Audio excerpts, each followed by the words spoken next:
زانینگهên Rojavayê Kurdistanê yan jî wek naskirîne zanîngehên Rêveberiya Xweser yên Bakur û Rojhilatê Sûriyê û ew jî zanîngeha Efrînê, Kubanî û ya Rojava li Qamişlo. Yekemîn konferansên xwe li bajarê Qamişlo li darxistin ta ku hevgirtinekê di navbera rêzîknameyên her sê zanîngehan de biafrînin û herwiha mîkanîzm û rêbazên perwerdeyê li her sê zanîngehan serarast bikin.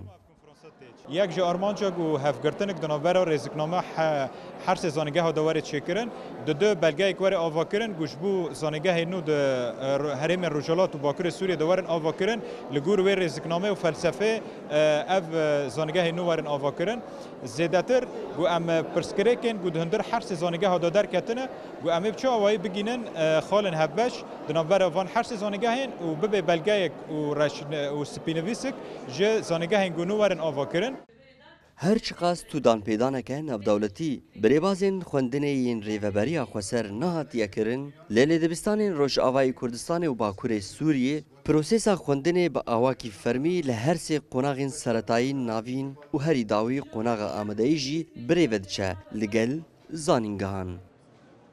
ev gavaya rastî belkî bi gavên wekî em bêjin dibistana dest pê kir, bi xwendinên Rêveberiya Xweser di hindirê dibistanan dest pê kir, ama hêdî giha astê ku zanîngeh li Rojava Bakurê Sûriyê bên avakirin ji bo îtîrafa. Yani her kes dibêje ka ev xwendinaya îtîrafa wêne, ev zanîngeh îtîrafa wêne. Her car em dibêjin îtîraf îro meşruiyeta me ji cem me ye. Em li Rojava Bakurê Sûriyê meşruiyetekî xwe ava dikin, em zanîngehê xwe ava dikin, xwendina zarokê xwe em pêşeroja wa didin diyar kirin, ku dema xwendina xwe xelas kin dikarin di zanîngehê xwe di berdewam bikin.